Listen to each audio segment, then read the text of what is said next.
नमस्कार, अपना बिहार देख रहे हैं आप और मैं हूं आप सबके साथ सोनाली सिंह। बुलेटिन की शुरुआत एक बेहद अहम और बड़ी खबर के साथ करते हैं। बांका के मदरसा ब्लास्ट की जांच अब एनआईए को सौंप दिया गया है। एनआईए ने लोकल थाने में से एफआईआर टेक ओवर कर लिया है और एनआईए की टीम कभी भी बिहार पहुंच सकती है, जिसमें साजिश की जांच होगी। ये पता लगाया जा रहा है कि धमाके में मारे गए इमाम अब्दुल मोमीन के तार कहां से जुड़े हैं। बांका के नवटोलिया मदरसा में मंगलवार सुबह ब्लास्ट हुआ था, जिसमें इमाम की मौत हुई थी। इमाम अब्दुल मोमीन झारखंड के देवघर का रहने वाला था, इसलिए मामले की तफ्तीश में उसके बिहार से लेकर झारखंड तक के कनेक्शन की जांच होगी। सूत्रों के मुताबिक ब्लास्ट वाले लोकेशन से फॉरेंसिक टीम को विस्फोट के अंश मिले थे। इसी वजह से एनआईए को जांच का जिम्मा सौंपा गया है।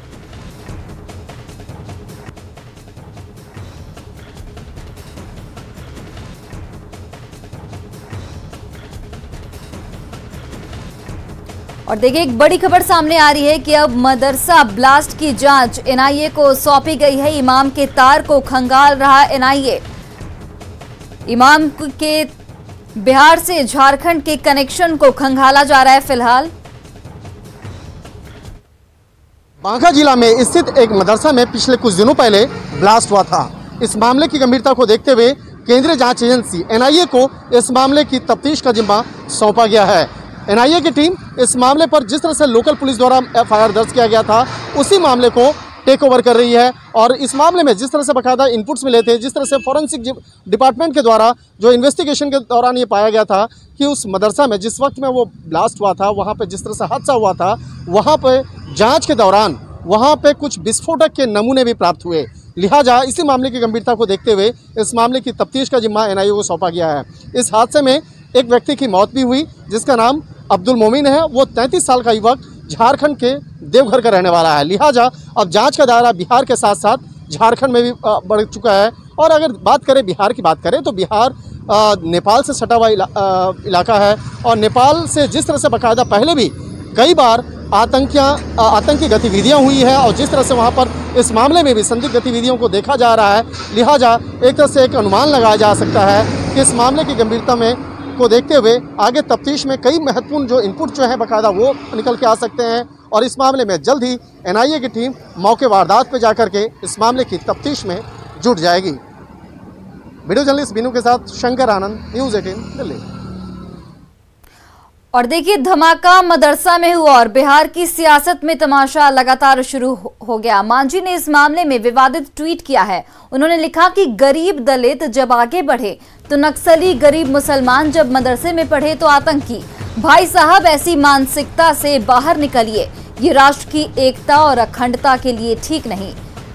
हम बांका बम विस्फोट की घटना की उच्च स्तरीय जांच की लगातार मांग करता है। इस तरह से मदरसा पर हमला कर करके अब एक कहा जना कि मदरसा में आतंकवादी है, हम मरते दम तक नहीं समझेंगे कि हाँ साहब इस प्रकार की घटना होती है।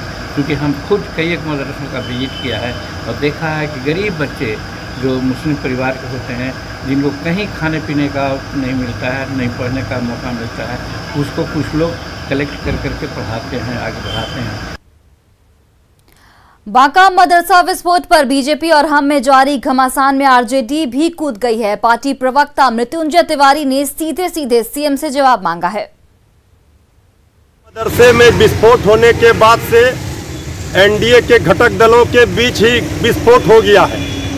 अब सत्ता में बैठे हुए लोग बीजेपी के जिस तरह सवाल खड़े कर रहे हैं कि मदरसों में, मस्जिदों में आतंकियों को ट्रेनिंग दी जाती है, इसके बाद से जेडीयू और बाकी घटक दलों को जवाब नहीं दिख रहा है, न सूझ रहा है। अब ये जवाब देना पड़ेगा आदरणीय मुख्यमंत्री जी को।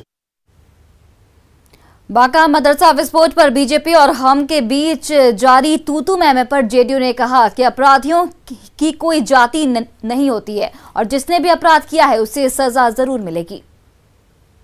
बांका में जो घटना घटी है अति निंदनीय है। इसके पीछे जो भी लोग होंगे, जो भी साजिशकर्ता होंगे, निश्चित रूप से उन पर कार्रवाई होगी।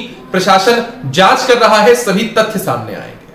हमारा ऐसा मानना है कि किसी भी अपराधी की कोई जाति या धर्म नहीं होता है, कोई भी मजहब कभी भी अपराध करना नहीं सिखाता है। अपराधियों की एक ही जाति है कि वो अपराधी हैं और सरकार का, प्रशासन का एक ही दायित्व है कि उन पर कड़ी से कड़ी कार्रवाई की जाए। वहीं जीतन राम मांझी के बयान पर बीजेपी विधायक हरिभूषण ठाकुर बचौल ने पलटवार किया है, साथ ही एक पक्षीय बयान देने का आरोप लगाया है। हरिभूषण ठाकुर बचौल से बातचीत की न्यूज 18 से हमारे सहयोगी साकेत कुमार ने। हरिभूषण ठाकुर बचौल जी के बयान के बाद कहीं ना कहीं राजनीतिक सरगर्मी बढ़ी हुई है और लगातार निशाना बनाया जा रहा है। हमारे साथ बचौल जी खुद मौजूद हैं। सर, अब आपके गठबंधन के अंदर ही बात सवाल उठने लगा है। जीतन राम मांझी ने ट्वीट करके कहा है कि गरीब के बच्चे को यहाँ पर नक्सली बता देते हैं और फिर मुसलमान होता है तो उन्हें आतंकवादी बना देते हैं। दलित पिछड़ा पर जो अत्याचार हुआ है वो इंसान नहीं है, वो मतदाता नहीं है। जीतन राम मांझी हम लोग के गार्जियन हैं, वो हमारे प्रणम्य हैं, लेकिन मांझी जी को तो देखना चाहिए जो कैसे पूर्णिया में हुआ है, उस पर उनका स्टेटमेंट क्यों नहीं है। दलित बंधु पर जो अत्याचार हुआ है, अभी अति पिछड़ा पर बेतिया में हुआ है, मेरे विधानसभा में सहनी भाई पर अत्याचार हुआ है, और सब करने वाले कौन हैं। तो ये वोट के चलते केवल एक पक्षीय बात अगर किए हैं तो हमको तो लगता है कि वो सोच समझ करके हम लोग के गार्जियन है सही बात कहे होंगे। लेकिन उनका कहना जो कल कहा था आज भी उस बात पे आप अडिग हैं कि जिस तरह से बांका में जो बिल्कुल शैक्षणिक संस्थान, धार्मिक संस्थान में अगर ऐसा हो रहा है तो इसकी उच्च स्तरीय जांच होनी चाहिए। अपने बचौल जी खुद थे और उन्होंने साफ कहा, जिस तरह से कल उन्होंने बयान दिया था आज भी उस बयान पर वो डिगे हुए हैं। और साथ ही साथ उन्होंने ये भी कहा कि दलितों पर जो अत्याचार हो रहा है उस पर भी लोगों को बोलना चाहिए, सिर्फ वोट बैंक की राजनीति पर ध्यान नहीं देना चाहिए। कैमरा पर्सन मनीष के साथ साकेत कुमार, न्यूज 18 पटना। और देखिए, बांका मदरसा ब्लास्ट मामले को लेकर मांझी के बयान पर कांग्रेस एमएलसी प्रेमचंद्र मिश्रा ने तंज कसा है। साथ ही ये भी कहा कि अगर मांझी गंभीर हैं तो उन्हें एनडीए से बाहर आ जाना चाहिए। ये प्रॉब्लम है तो लॉ एंड ऑर्डर का मंत्री नीतीश जी हैं, मुख्यमंत्री हैं बिहार के, तो आप उनसे बात करिए। तो उनसे न बात करके, बीजेपी वालों से न पूछ के सिर्फ मीडिया में जगह कैसे मिले कुछ कुछ बयान देते रहते हैं मांझी जी। मैं नहीं समझता उनके इस तरह के बयानों का कोई महत्व है।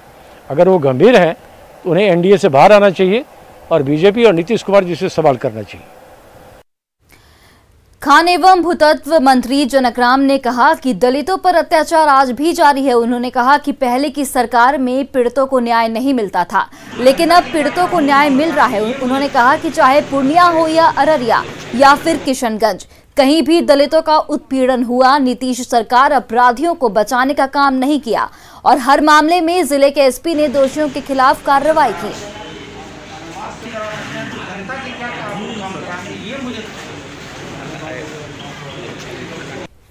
अगर कार्रवाई हो गई होती तो मुझे लगता है कि जिस व्यक्ति की हत्या हुई है वो व्यक्ति बच गया होता है। 2-4 घंटे तक उसको बांध करके पीटने का काम अपराधियों ने किया है, लेकिन पुलिस प्रशासन के बीच में उसकी मां दौड़ते रही, लेकिन कहीं ना उस लापरवाही हुई, सुनी नहीं गई। लेकिन जैसे वरीय पदाधिकारी आरक्षी अधीक्षक के संज्ञान में आया है तब इस पर जाकर के संज्ञान में लाया गया। तब तक उस व्यक्ति की हत्या हो चुकी थी और डेड बॉडी प्राप्त हो गई। तो दुख है, लेकिन कल जाने के बाद से जिला प्रशासन से हमारी बात हुई है और उस पर कार्रवाई हो रही है। एक व्यक्ति की गिरफ्तारी भी हो गई है। सीएम नीतीश कुमार ने पटना शहर का मुआयना किया। अनलॉक 1 में मिली छूट के बाद सीएम ने पटना में भ्रमण कर हालात का जायजा लिया। एसयूवी व्हीकल पर सीएम बैठे थे और कई सड़कों पर घूमे।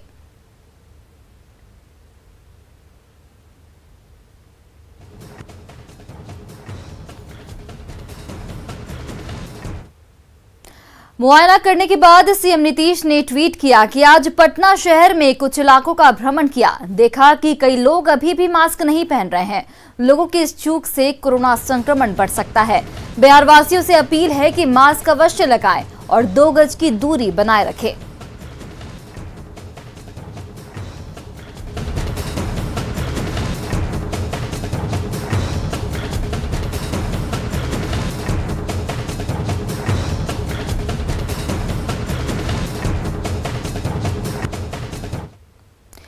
कोरोना से हुई मौत के आंकड़ों में गड़बड़ी पर न्यूज 18 की खबर का एक बड़ा असर हुआ है। इस बड़ी खबर पर स्वास्थ्य मंत्री मंगल पांडे ने इस पर सफाई दी है और कहा कि मौत के आंकड़े कम जारी होने से विवाद पैदा हुआ था।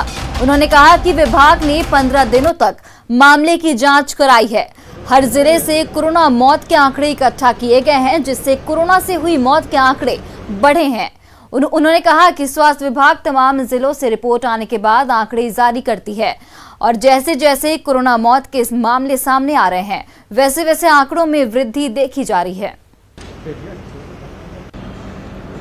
यह जो दूसरा फेज आया, इस दूसरे फेज में समाज के कई स्रोतों से, आप सब लोगों से भी यह जानकारी मिली कि मृतक जो हुए हैं इस कोरोना के कारण, उनके बारे में और जानकारी दी जाए और पता किया जाए, और भी संख्या हो सकती है। सरकार ने सभी के सुझावों को बहुत ही गंभीरता से लिया। हमने प्रोएक्टिव काम किया और सभी जिला प्रशासन और सभी जिलाधिकारियों से इस संबंध में बातचीत की गई। उनको यह निर्देश दिया गया कि आपके जिले में जो भी संस्थागत मृत्यु कोरोना के कारण भारत सरकार के गाइडलाइन के अनुसार जो हुआ है, उसका संस्थानवार आप जानकारी पता करें और कोई छूटे नहीं, ऐसी कोशिश होनी चाहिए। क्योंकि हमारी मंशा लोगों को ढूंढकर उनके घरों तक इस संकट के समय में, इस आपदा के समय में राहत पहुंचाना है। वहीं कोरोना से हुई मौतों के आंकड़े अचानक बढ़ने को लेकर आरजेडी ने सरकार पर निशाना साधा है। देखिए, छुपा करके आप क्या हासिल करना चाहते हैं? जब तक हकीकत को सामने रख करके आप कोशिश नहीं करेंगे, आप आंकड़ा में के प्रबंधन की बाजीगरी से कोरोना से नहीं लड़ पाएंगे। मैं आग्रह करूंगा, आरटीपीसीआर के टाइम में जो टेस्ट का घोटाला हुआ, मौत में ये घोटाला हुआ, जिंदगी में तो सब कुछ कर रहे हैं, लोगों के मरने के बाद उनको बख्श दीजिए, यही गुहार लगा है। कोरोना से हुई मौतों के आंकड़ों में अचानक बढ़ोतरी पर जेडीयू सांसद सुनील कुमार पिंटो ने कहा कि सही आंकड़े इकट्ठा करने के लिए सरकार ने ही कमेटी बनाई ताकि लोगों को मुआवजा मिल सके, जिसके बाद प्रखंड स्तर पर जाकर आंकड़े जुटाए गए। वहीं बीजेपी ने विपक्ष को इस पर सियासत नहीं करने की सलाह दी है। कि सरकार की मंशा यही बतलाती है कि सरकार ने कोरोना से मौत की आंकड़े के लिए एक कमेटी बनाई, जिस कमेटी ने ब्लॉकों में जाकर एक्चुअल जो फिगर है उस फिगर को कलेक्ट किया। विपक्ष लाश पर राजनीति नहीं करे। ये आंकड़ा प्रदेश सरकार के द्वारा जारी किया गया है, न कि विपक्ष के द्वारा जारी किया गया है। ये आंकड़ा ये बताता है कि बिहार सरकार ईमानदारी से लोगों को मुआवजा देने का काम करना चाहती है और मुआवजा ज्यादा से ज्यादा लोगों को मिले। जो आंकड़े छूट गए थे उसको सामने लाने के लिए ही कमेटी बना करके संशोधित आंकड़ा पेश किया गया है। हाजीपुर में दिन दहाड़े 1 करोड़ 19 लाख की लूट हुई है। लुटेरों ने नगर थाना क्षेत्र में एचडीएफसी बैंक को निशाना बनाया। बताया जा रहा है कि बाइक से 5 अपराधी बैंक पहुंचे और रुपए लूटकर फरार हो गए। लुटेरों की तस्वीरें सीसीटीवी में कैद हो गई है और पुलिस उसके आधार पर छानबीन में जुटी है। ये एचडीएफसी बैंक है जड़ुआ में, वहीं पर लूट की बात बताई जा रही है। 10:20 में 4 अपराधकर्मी अंदर प्रवेश किए थे, हथियार के बल पर लूटपाट किए हैं। अभी करीब 1 करोड़ 19 लाख का लूट का बताया जा रहा है और हिसाब जोड़ रहे हैं लोग। क्या कार्रवाई हो रही है उसमें तो अभी देख रहे हैं। फिर हम लोग भागने की दिशा में और पूर्व अपराधकर्मियों की दिशा के ये पर पहचान कायम करने का प्रयास किया जा रहा है। मुजफ्फरपुर एसकेएमसीएच में लाश पर वसूली होती है। एसकेएमसीएच परिसर में मौजूद मेडिकल ओपी पुलिस मौत के बाद शव की समीक्षा रिपोर्ट बनाने के लिए 2 से 3 हजार रुपए वसूलती है। ये खुलासा एक वीडियो में हुआ है। मेडिकल ओपी थाने में सालों से तैनात चौकीदार वीडियो में ओपी के भीतर ही रुपए लेते दिख रहा है। हालांकि मामला उजागर होने के बाद अधिकारी पल्ला झाड़ रहे हैं तो प्रभारी दारोगा इससे दलालों की करतूत बता रहे हैं। मंगलवार को सरैया के रेवाघाट निवासी विश्वनाथ दुर्घटना के शिकार हुए थे और उनकी मौत एसकेएमसीएच में हो गई थी, जिसके बाद शव की समीक्षा रिपोर्ट बनाने के लिए चौकीदार सुखदेव ने 2000 रुपए की जमात की। परिजनों ने किसी तरह शाम को 1000 रुपए की व्यवस्था की और जब चौकीदार को दिया गया तब जाकर शव की समीक्षा रिपोर्ट बनाई गई और फिर पोस्टमार्टम के लिए भेजा गया। पोस्टमार्टम में हुई देरी पर परिजनों में आक्रोश भी देखा गया। थाना प्रभारी जो है 1 बजे हमको बोले कि हमारे लोगों को कि हम खाना खाने जा रहे हैं और आए हैं 4 बजे। इसका नतीजा यह है कि FIR दर्ज हुआ और नहीं यहाँ पोस्टमार्टम हुआ और FIR दर्ज करने में उन्होंने मांगा था 2000 रुपया लाइए, लेकिन उनको 1000 रुपया पर माने। क्या कर लिए? कहे कि 2000 रुपया लाइए, खर्च लाइए, दिया गया 1000 रुपया। और देखिए, बुधवार को फिर से वही खेल हुआ, लेकिन इस बार उसका वीडियो बन गया और लाश के सौदे का खुलासा हो गया। बुधवार को सीतामढ़ी के चंदौली की महिला सावित्री देवी की मौत SKMCH में हो गई, जहां 2000 रुपए की चौकीदार ने डिमांड की और चौकीदार सुखदेव का पैसा लेते वीडियो कैमरे में कैद हो गया। आप 2 तस्वीरों में देख सकते हैं कि पहली तस्वीर में मेडिकल OP का चौकीदार सादे लिबास में 2000 रुपए गिन रहा है और दूसरी तस्वीर में फिर वही चौकीदार OP में प्रभारी दारोगा के टेबल पर ठाठ से वर्दी में कुर्सी पर बैठा है। यान में इस तरह की कोई समस्या शिकायत नहीं आई है और इस कैंपस में हम लोग सारे मुस्तैद हैं। इस तरह का किसी भी तरह का यदि कोई शिकायत आएगी तो हम उस पर त्वरित कार्रवाई करेंगे। ऐसी चीज़ को हम बर्दाश्त नहीं करेंगे कि जो गैर कानूनी है वो काम यहाँ हो। ऐसा बिल्कुल गलत है। यहाँ दलालों की अड्डा है। प्रशासनिक तौर पर किसी प्रकार के रुपया नहीं लिया जाता है। सरकारी जो सुविधा है उपलब्ध, जैसे पोस्टमार्टम करने के बाद उसको जो है एम्बुलेंस दिया जाता है, वो सारे चीज़ यहाँ दिया जाता है ताकि उसके घर तक पहुँचाने के लिए। मृत्यु समीक्षा रिपोर्ट बनाने में 2000 रुपया लिया गया और दूसरे से 3000 रुपया लिया गया। उस पर कहा जा रहा है एम्बुलेंस पर नहीं है। नहीं, ऐसा गलत है। कागज बनाने पर ऐसा गलत है। ऐसा कुछ नहीं है। कटिहार में जमीन विवाद में 2 पक्षों में जमकर मारपीट हुई, जिसमें लगभग आधा दर्जन लोग गंभीर रूप से घायल हो गए हैं। मामला फलका थाना क्षेत्र के हथबड़ा पंचायत के कालीबारी का है, जहां जमीन का नापी को लेकर 2 पक्षों में जमकर मारपीट हुई। घायलों का इलाज फलका प्राथमिक स्वास्थ्य केंद्र में चल रहा है। फिलहाल कितना कर ला रहे हैं कुछ ना बस नहीं कर लो रे जमीन में माना फिर बात रे इतने का बातों में से मारपीट कर को खाली गाड़ी देचले खाली गाड़ी देचले ये मार को जे खून जे बाहर जे बांस लग मारला छ लाठी लग मार को जे बांस और लाठी लग। पटना में सड़क हादसे में बिजली मिस्त्री की मौत के बाद लोगों ने पुलिस के खिलाफ जमकर प्रदर्शन किया। लोगों ने पुलिस पर हॉस्पिटल नहीं पहुंचाने का आरोप लगाया है। साथ ही PMCH में भी सही तरीके से इलाज नहीं करने का आरोप लगाया है। नाराज लोगों ने सचिवालय थाने का भी घेराव किया, साथ ही मुआवजे की मांग की है। जायजा लिया न्यूज़ 18 से हमारे सहयोगी संजय कुमार ने। सचिवालय थाने पर खड़े और सचिवालय थाने का फिलहाल घेराव किया गया है। काफी संख्या में यहाँ पर महिलाएं हैं और स्थानीय लोग हैं। दरअसल एक शख्स की मौत हो गई है सड़क दुर्घटना में और स्थानीय लोगों ने पुलिस पर गंभीर आरोप लगाया कि लावारिस बताकर इनको एडमिट करवाया गया था PMCH में, जहां पर इनकी मौत हो गई है। और इसके बाद काफ़ी संख्या में जो लोग हैं स्थानीय लोग यहां पर पहुंच गए हैं। फिलहाल ये तस्वीर सचिवालय थाने की है, जहां पर स्थानीय लोग पुलिस के रवैये से बेहद नाराज हैं और सचिवालय DSP समेत तमाम जो पुलिस अधिकारी हैं यहाँ मौके पर पहुँचे हुए हैं।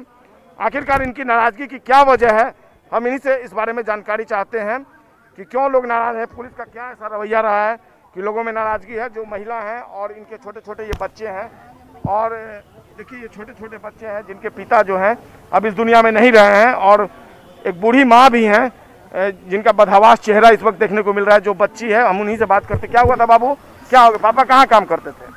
जहाँ काम उनको मिलता था वहाँ काम करते थे, वायरिंग वाला काम करते थे। बिजली मिस्त्री थे? हाँ। क्या हुआ? ड्यूटी से आ रहे थे, साइकिल से बाइक वाला आया ठोक दिया और कोई प्रशासन उनको हॉस्पिटल लेके नहीं गया। टेम्पो वाला लेके गया उनको हॉस्पिटल।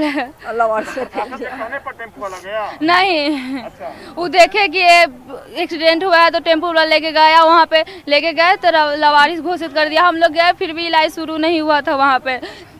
कौची पिलाओ, कैसे बियाह शादी कराओ, छोटे छोटे बच्चे हैं, कौची खिलाओ, कैसे का कराओ, अगर मैं कैसे बियाह भाई। सिविल एडमिनिस्ट्रेशन से को भी अवगत कराया गया है घटना के बारे में, और जो सरकारी प्रावधान है उसके अनुसार इन्हें जो भी है सहायता वो दिलाई जाएगी। उनकी अरेस्टिंग हो चुकी है, प्राथमिकी दर्ज है, वो जेल जा रहे हैं।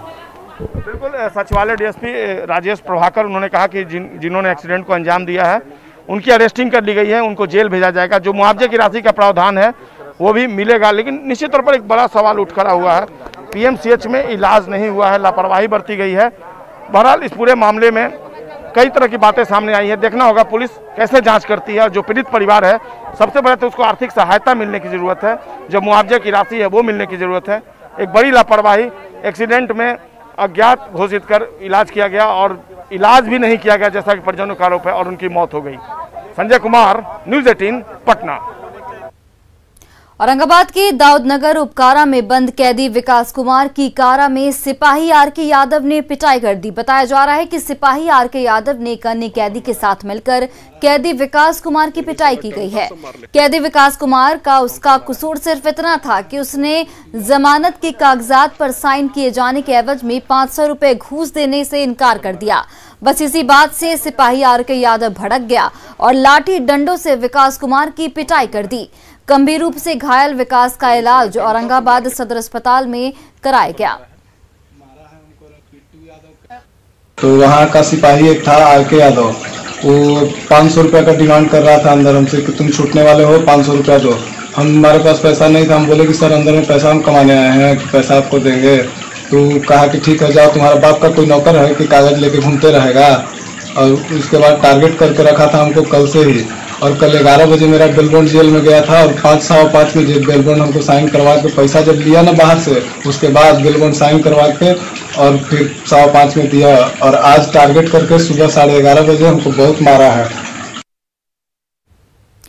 नेटवर्क 18 फेडरल बैंक संजीवनी गाड़ी भारत के कोविड प्रभावित जिलों में जारी है। वैक्सीन के लिए जागरूकता फैलाने की हमारी इस मुहिम को आप भी अपना सहयोग दीजिए। चलिए आपको दिखाते हैं कि संजीवनी गाड़ी अब तक कहां-कहां गई और आज कहां है।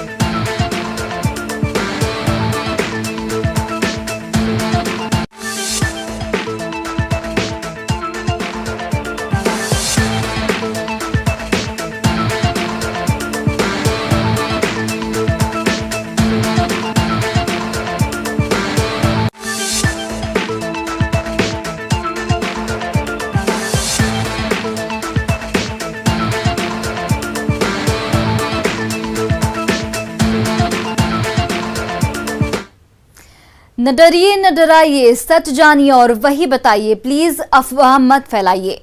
वैक्सीन ही है संजीवनी से अपनाइए। और यही काम कर रहा है नेटवर्क 18, जो फेडरल बैंक के साथ मिलकर वैक्सीनेशन को लेकर जागरूकता अभियान चला रहा है, जिसका नाम है संजीवनी अ शॉट ऑफ लाइफ। और काम है जागरूकता के जरिए कोरोना को मात देना। टीका लगा, वो जरा टीका लगा, जब अपनी बारी आए टीका लगा। हो ये जो ढाल सी है वो कमाल सी है, संजीवनी आई यहाँ। टीका लगा, वो जरा टीका लगा, वो जरा टीका टीका टीका टीका लगाया क्या। और फिलहाल इस बुलेटिन में इतना ही। आप देखते रहिए न्यूज़ 18 बिहार झारखंड।